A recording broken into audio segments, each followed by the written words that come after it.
namun tidak menular melalui udara dan juga air. Iya ya, jadi benar ya. Jadi awas kebalik ya. HIV itu ada virusnya dan AIDS itu apa kalau AIDS? Itu nama penyakitnya gitu ya. Jadi jangan sampai ketukar AIDS itu virusnya. Kadang orang-orang tuh HIV itu sebut penyakit ya. Nih, jadi yang akan dibahas tuh HIV, kesehatan lainnya dan nafsa. Akan tidak akan terlalu banyak tentang HIV dan AIDS, akan mengulas sebagian aja. Yang pertama itu kan ada AIDS dan HIV ya, ini tiga sub. Sebenarnya di Kesja ini ada sampai 7 sub ya. Yang kemarin udah disampaikan dua yang gender sama yang ini apa HIV dan AIDS ya. Ini sama masih ada sub-subnya ya kayak eh, apa alat reproduksi terus tentang kenakalan remaja. Nah, akan menjelaskan dulu HIV dan AIDS ya. Ini secara rinci. Ya, tadi udah benar ya. HIV adalah kumpulan gejala penurunan kekebalan tubuh. Jadi HIV itu AIDS itu adalah nama penyakitnya. Jadi kalau namanya penyakit yang kekurangan kekebalan tubuh, ya kekebalan tubuhnya yang diserang gitu. Kalau corona itu kan bukan kekebalan, tapi kekebalannya udah lemah, udah diserang dan apa yang paling utama yaitu organ-organ yang terserang gitu. Kalau HIV itu adalah kekebalannya. Jadi gimana tubuh ini mau kebal tapi alat kekebalannya diserang sama virus. Nah, ini nama virusnya. Nah, ini jasad suprenik ya. Nah, secara cara menyerangnya HIV itu yaitu gini. Tubuh kita itu kan terdiri berjuta-juta sel ya. Dan sel limfosit, tahu sel limfosit apa namanya? Nama lain sel limfosit? Sel darah apa? Ayo ini yang anak Sel IPA. darah putih kan. Ya sel darah putih ya.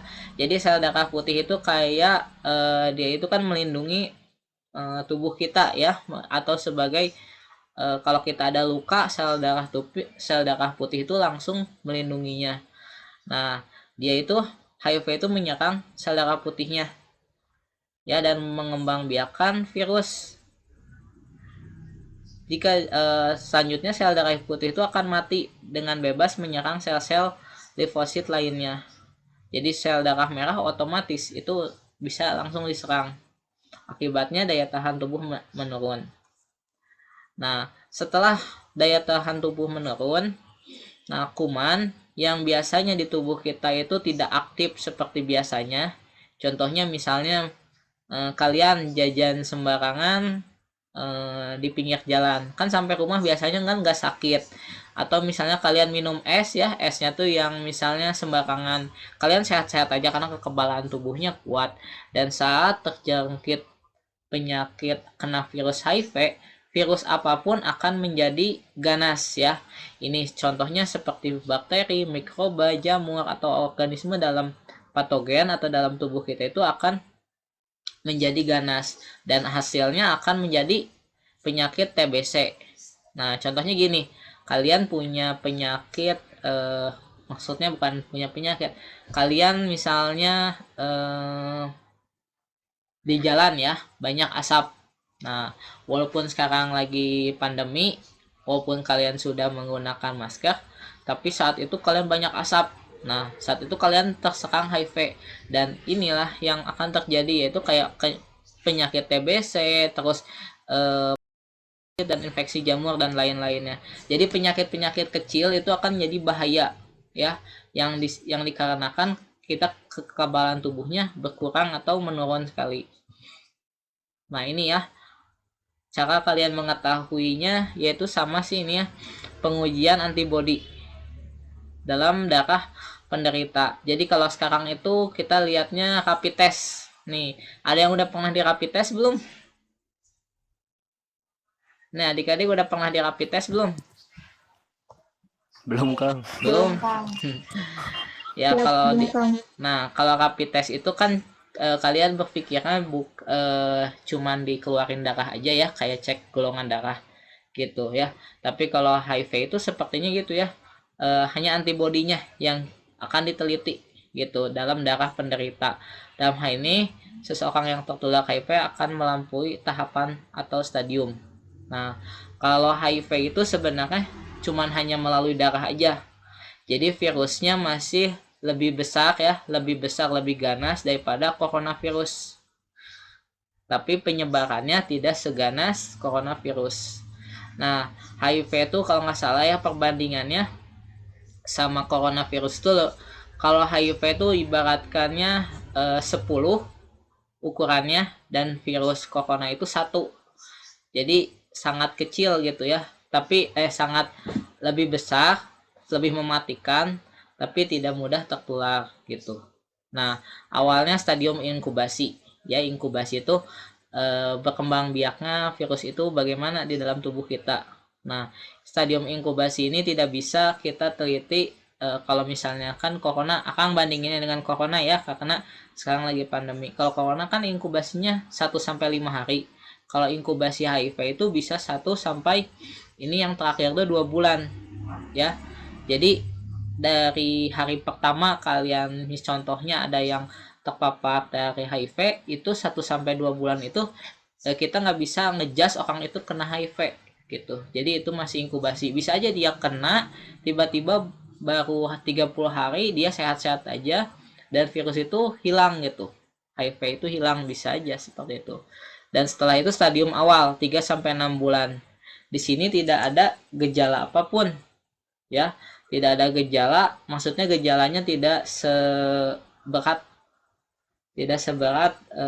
penderita gitu, paling sakit biasa gitu, kayak nyeri badan, misalnya penurunan berat badan, terus berkeringat lebih tinggi gitu, diare, dan gejalanya pun tidak tidak separah virus-virus lain ya. Jadi gejala sakit biasa aja gitu, tapi sering, contohnya misalnya kalian di rumah gitu ya, kalian itu misalnya kena gejala diare ya 2-3 hari, tiba-tiba diare lagi tanpa sebab. Nah, itu berarti kekebalan tubuh kalian udah terkikis gitu. Nah, 3 sampai 6 bulan tuh dilihat, baru kalian periksa. Nah, setelah itu stadium tenang ya, itu 2 sampai 10 tahun. Jadi misalnya usia di sini ada yang contohnya 17, makanya KSJ ini yang paling sering terjadinya HIV itu di usia-usia remaja di antara 15 sampai 30 tahun. Ya, kenapa akan bilang remaja itu sampai 30 tahun di sini? Karena yang kena HIV itu bisa sampai dewasa awal. Gitu. Dewasa awal kan usia 25 sampai 30 kurang lebih. Nah, di sini 2 sampai 10 tahun itu bakal terlihat, misalnya yang kena TBC, yang kena yang diare berlebihan itu akan terlihat. Secara fisik sih normal-normal aja ya, jadi yang terkenanya gitu ya. Mungkin penurunan berat badannya agak ini nggak terlalu cepat turun. Namun perlahan HIV itu menghancurkan kekebalan tubuh ya, jadi kalian mudah sakit. Misalnya kehujanan dikit ya, tiba-tiba sakitnya berlebihan gitu. Makanya ini yang jadi patokan orang itu terkena HIV atau tidak.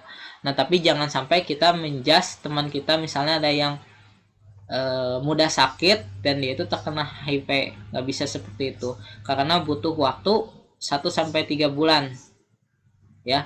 Malahan ini 1 sampai 2 tahun baru tahu HIV yang benar-benar terkena ya. Jadi 2 sampai 10 tahun itu dia itu terjadi terkena HIV, dan terus kalian itu benar-benar hidup dan mati dipertaruhkan di situ gitu. Karena orang yang kena HIV itu kematiannya lebih tinggi ya, tapi sembuhnya, jadi sembuh secara totalnya susah, tapi kita hidup bersamaan gitu ya. Jadi jangan sampai kalian ini ya, bukan mendoakan, tapi kena HIV itu tidak membahayakan buat lingkungan kita sekitar, tapi membahayakan buat jangka lama gitu. Nah, ini ya penularannya. Tadi benar kata Rio, penularan senggama berhubungan, yaitu Selanjutnya penularan lewat transfusi darah. Nah, makanya di sini pernah ada materi ini ya, materi donor darah. Jadi yang akan diteliti itu adalah penyakit HIV, TBC, terus hepatitis. Nah, itu tiga penyakit itu akan diperiksa oleh tiga penyakit itu diperiksa oleh PMI gitu. Agar darah yang kita berikan kepada orang lain tidak terjangkit. Penularan lewat jarum suntik. Nah, ini dan kehamilan. Jadi yang jadi ini tuh lewat air mani ya, yang laki-laki, dan air itunya perempuan, menstruasi perempuan, dan penularan lewat transfusi darah, penularan lewat jarum suntik, karena jarum suntik itu kan masuk ya ke dalam tubuh kita, dan kehamilan. Maksud kehamilan ini, jadi misalnya ada seorang ibu udah terjangkit HIV, berarti anaknya otomatis kena HIV gitu. Nah, ini yang tidak mungkin tertular. Jadi kalau misalnya ada orang yang kena HIV, kita berjabat tangan, tidak mungkin tertular. Bermain bersama walaupun misalnya dalam satu ruangan tidak masalah. Digigit nyamuk atau serangga, digigit HIV tidak mungkin ya, tidak mungkin tertular HIV. Berenang bersama penderita, makan dan minum bersama gitu. Jadi walaupun satu tempat makan tidak jadi masalah, asalkan yang jadi masalah itu apakah HIV yang mereka derita itu ada penyakit hepatitis, TBC, dan lain-lainnya, itu yang akan tertularnya gitu. Jadi kalian banyak di sini komunitas-komunitas yang HIV itu mereka itu bisa keluar dari penyakit HIV gitu dengan memperkuat kekebalan tubuhnya. Jadi disalurkan ke olahraga, terus disalurkan ke kegiatan-kegiatan yang positif lainnya. Jadi jangan sampai mereka itu terkucilkan di masyarakat gitu. Nah, masalah kesehatan lainnya ini yang baru, yaitu hepatitis B. Ya, ini penyakit dari HIV. Jadi turunannya dari HIV. Jadi dari tadi kan Akang bilang 2 sampai 10 tahun atau 3 sampai 10 tahun itu apakah dia itu punya penyakit hepatitis B atau TBC dan lainnya. Nah, itu diselidiki dari penyakit itu tuh apakah ada virus HIV-nya enggak. Nah, terus saya penyakit yang disebabkan oleh virus mirip dengan HIV, penyebabnya AIDS ya. Penyebab ini menyerang peradangan hati gitu. Jadi bagian hati kalian, makanya kalau misalnya ada yang bilang sakit hati disebut liver atau hepatitis ya, karena di sini peradangan hati.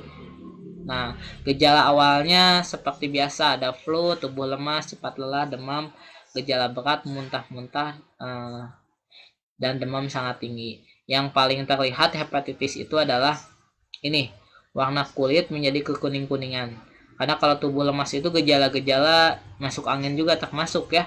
Tapi kalau udah kelihatan tubuh kita kekuning-kuningan atau ada muntah-muntah, yang paling sering muntah-muntah, nah itu. Jadi jangan sampai kita teman kita ada yang sakit ini, flu, tubuh lemas, kita bilang hepatitis, hati-hati. Nah, ini ya penularannya sama kayak HIV ya sebenarnya. Cuman di sini hepatitis ini yang jadi masalah, kadang air liur pun bisa menjadi penularan ya, walaupun kecil kemungkinannya gitu. Karena hepatitis ini kan penyakit yang gak bisa dilihat langsung, maksudnya orang kena gejala-gejala yang seperti ini gak bisa langsung kita sebut hepatitis ya. Hepatitis juga bisa dicegah melalui vaksin. Walaupun udah ada vaksinnya, jangan sampai kita tuh seenaknya gitu, seenaknya pola hidup kita itu kita tidak takut dengan penyakit-penyakit yang sudah ada gitu.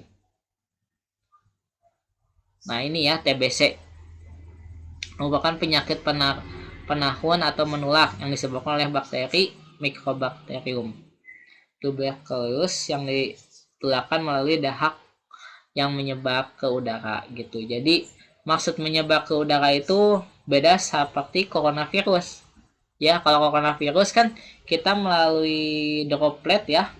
Jadi kayak kita bicara seperti ini aja ya. Jadi si udara yang kita keluarkan dari mulut itu mengeluarkan virus. Tapi kalau ini yang dahaknya Jadi kalau batuk dibuangnya nggak boleh sembarangan, karena saat batuk itu dibuang sembarangan, si virus itu didahak jatuh ke bawah.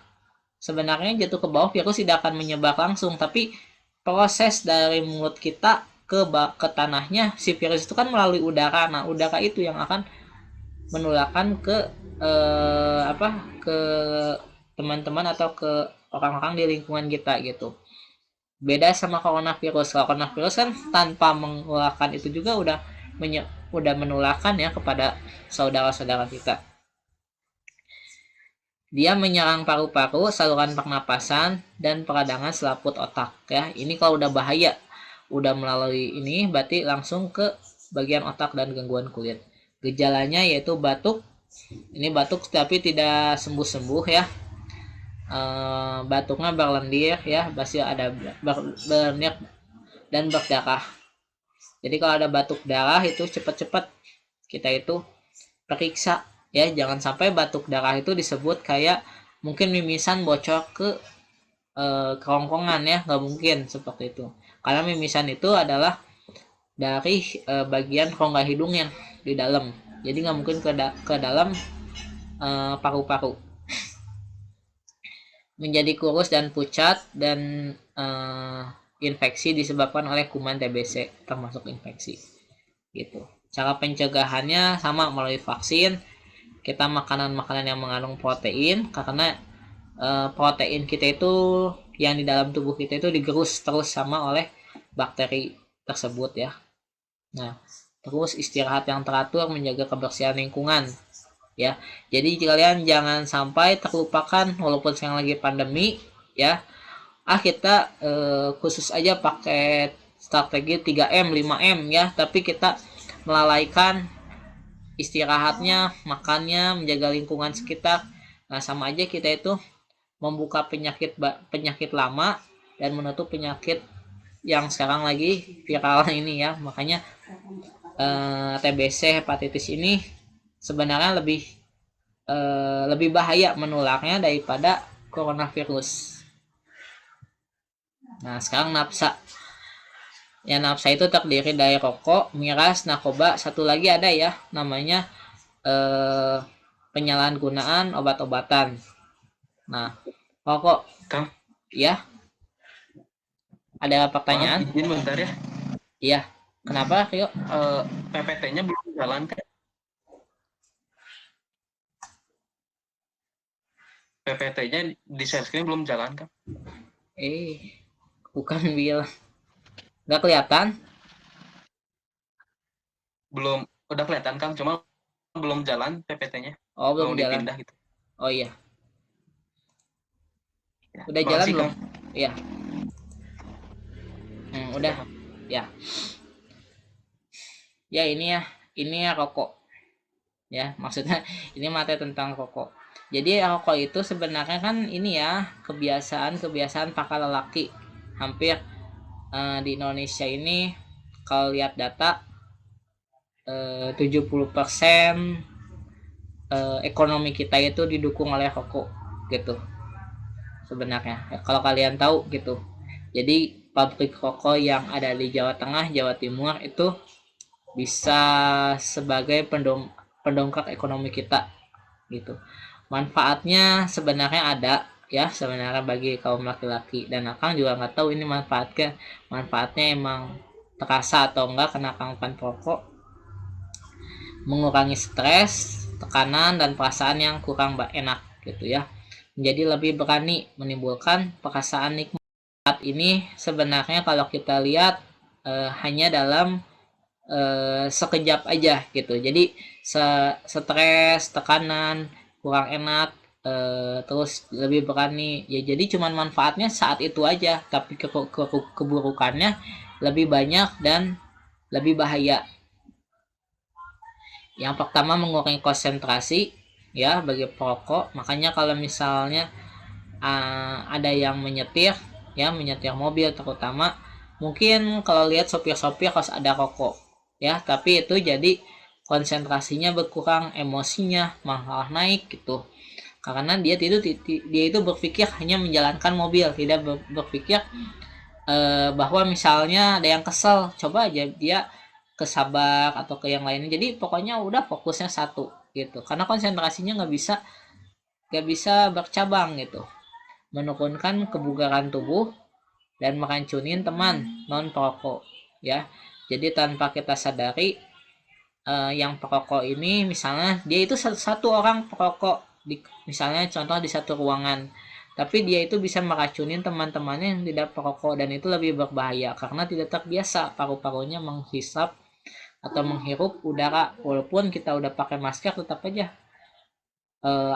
asap rokok itu lebih pekat gitu ya sebenarnya.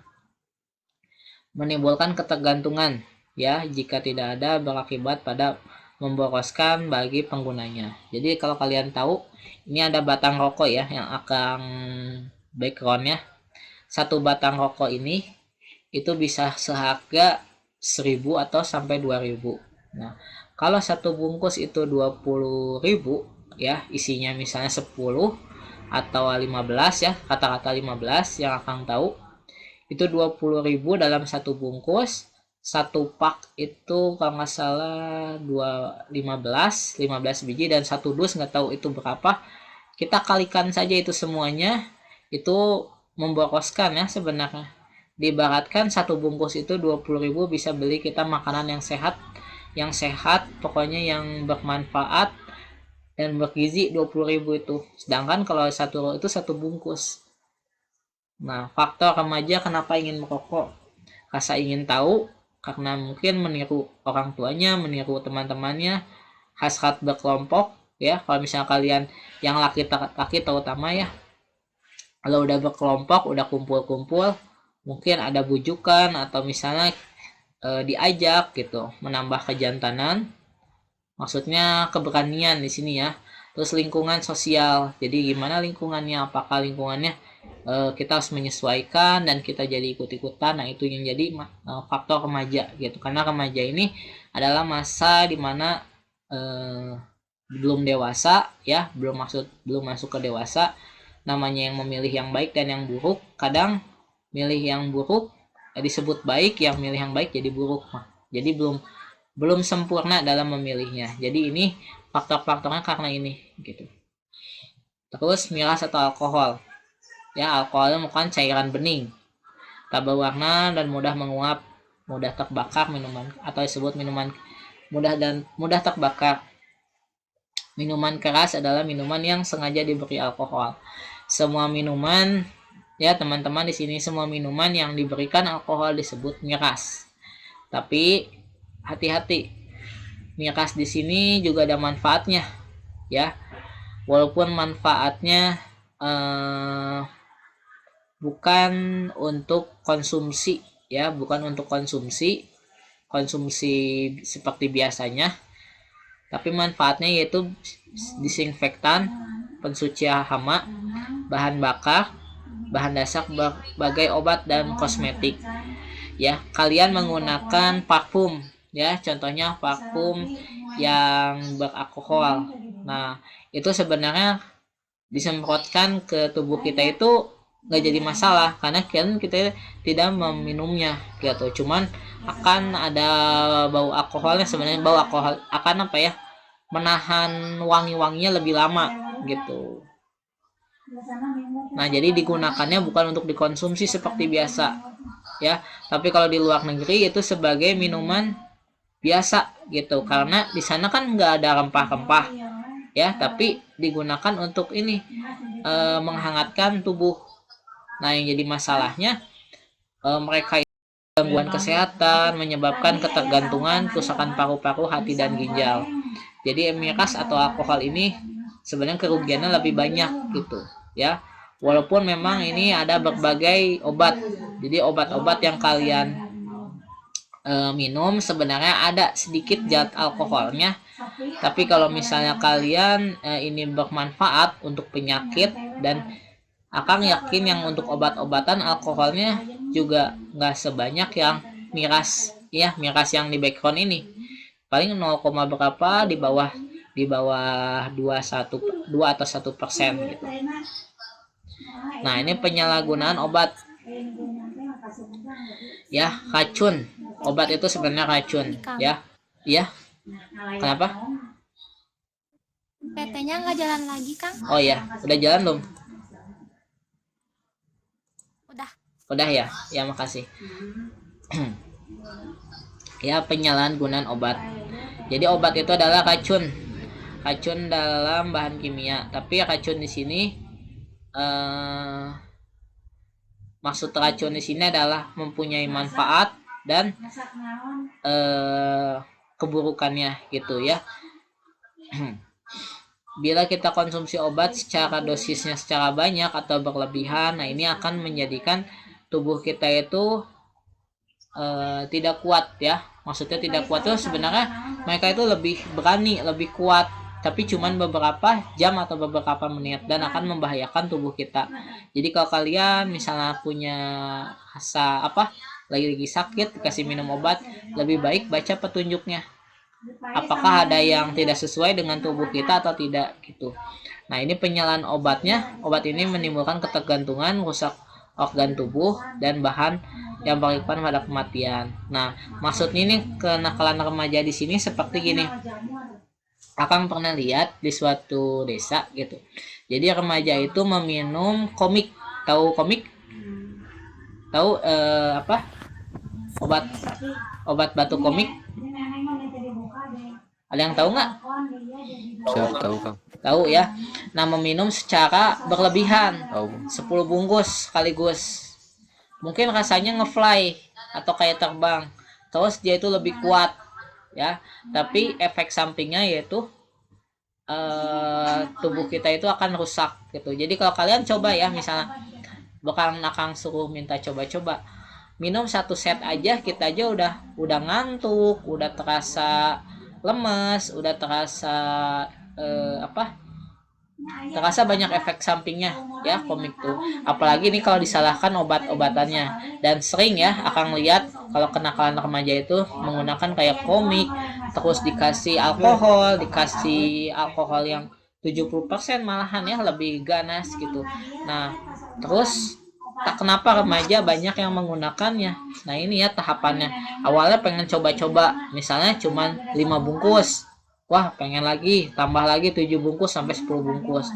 Nah, pemakaiannya insidental atau kadang-kadang awalnya. Cuman misalnya seminggu itu sekali 2 kali, tiba-tiba nambah. Dan yang paling parah itu akan ketergantungan. Ya, makanya kalau orang yang udah kena penyalahguna obat, nah itu akan ketergantungan. Jadi kalau misalnya tidak ada obat-obatan seperti ini yang di belakang akang ya, dia itu akan sakit dan bisa sampai meninggal karena nafsunya keinginannya pengen terus obat-obatan seperti itu, yaitu kecanduan. Makanya cara menyembuhkannya yaitu dengan dikurangin, bukan dihilangkan. Nanti juga hilang sendiri. Jadi kayak perokok, penyalahan kayak rokok juga sama cara menyembuhkannya yaitu dengan dikurangin dulu ya dari nafsunya gitu. Akibatnya kan tadi ketergantungan, kecanduan, kesehatan menurun. Apalagi namanya obat ya, kalau udah itu pasti menyerang bagian hati ya, hati, ginjal itu paling sering diserang gitu. Usia remaja itu jangankan kesehatan karena obat ini, tapi karena pikiran kita pun kerusakan hati bisa menjadi kemungkinan utama gitu ya. Jadi apalagi kena obat-obatan seperti ini gitu.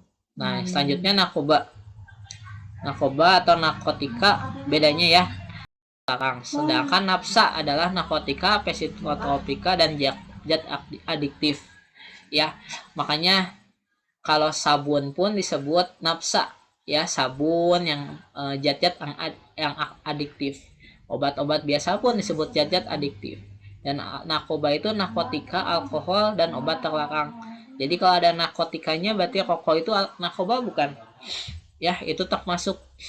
Walaupun kita nggak bisa disebutkan orang yang perokok itu pengguna narkoba, karena di Indonesia ini yang menjadi larangan itu yaitu alkohol dan obat-obat terlarang ya, yang kita bukan penggunanya tapi kita penjual juga tapi kena gitu ya. Makanya alkohol, obat terlarang itu menjadi haram bagi negara kita ya, walaupun kemarin ada isu-isu alkohol itu dilegalkan. Nah, tapi akhirnya dicabut kembali, alkohol itu tidak boleh kecuali provinsi-provinsi tertentu. Nah, itu jadi permasalahannya. Penyalahgunaan nafsa adalah penggunaan salah satu campuran berbagai jenis narkoba ya, maupun teratur sehingga menimbulkan gangguan pada kesehatan jasmani, kesehatan jiwa, mental, emosional, dan sosial gitu. Ini contoh-contohnya macam-macam narkoba. Yang pertama alkohol ya, alkohol pun bisa disebut narkoba. Terus obat penenang, nah nitazeman, diazeman, luminal. Sebenarnya kalian bisa aja cari obat-obatan dosisnya tinggi, lihat ada nggak nama-nama ini, pasti ada aja ya. Tapi kalau misalnya obat penenang ini biasanya buat orang yang di rumah sakit ya, melalui suntikan ya, dan kalau nggak buat di rumah sakit jiwa. Nah, ini bukan disalahgunakan, emang pada penggunaan yang tepat. Nah, tegasnya opiat, kodein, morfin, heroin, dan putau atau putau membuat rileks dan menghilangkan rasa nyeri. Jadi kalau misalnya orang yang udah minum gini ya, biasanya kejahatannya kayak begal, kayak merampok, karena saat dia itu berkelahi dia tidak akan terasa sakit dan dia itu rileks, tidak merasa salah. Dia ngebunuh orang juga tidak akan salah ya, karena santai aja hidupnya gitu saat obat ini bereaksi pada tubuhnya. Dan ganja, nah ganja itu adalah daunnya ya, dan ini sebenarnya penyalahgunaannya yaitu penggunaan yang berlebihan. Nah, sebenarnya penggunaannya kalau di Provinsi Aceh itu sebagai bumbu masak, kalau kalian tahu ya. Saya ada orang Aceh nggak?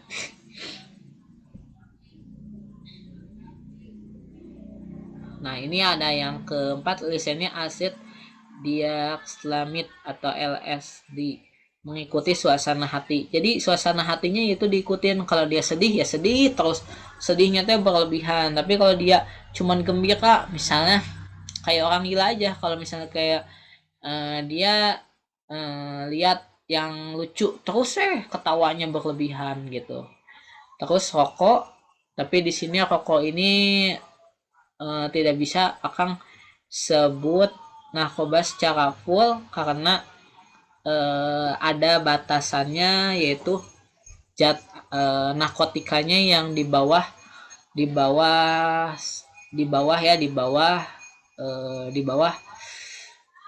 batasan gitu. Jadi ada yang bisa disebut narkoba, ada yang enggak gitu. Amfetamin ya, membuat semangat, tapi kalian jangan sampai kalian lagi lesu, saya pengen semangat minum ini ya, karena ini berbahaya.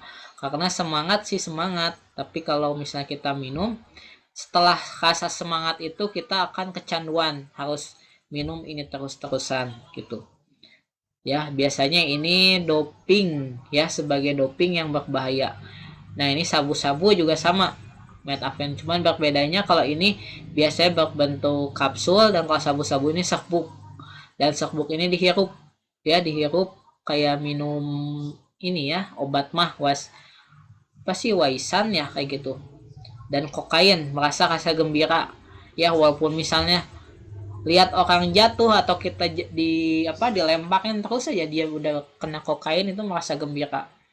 Dan yang terakhir ada lem ibon ya, pembersih kuku atau aseton, dan bensin kecanduan.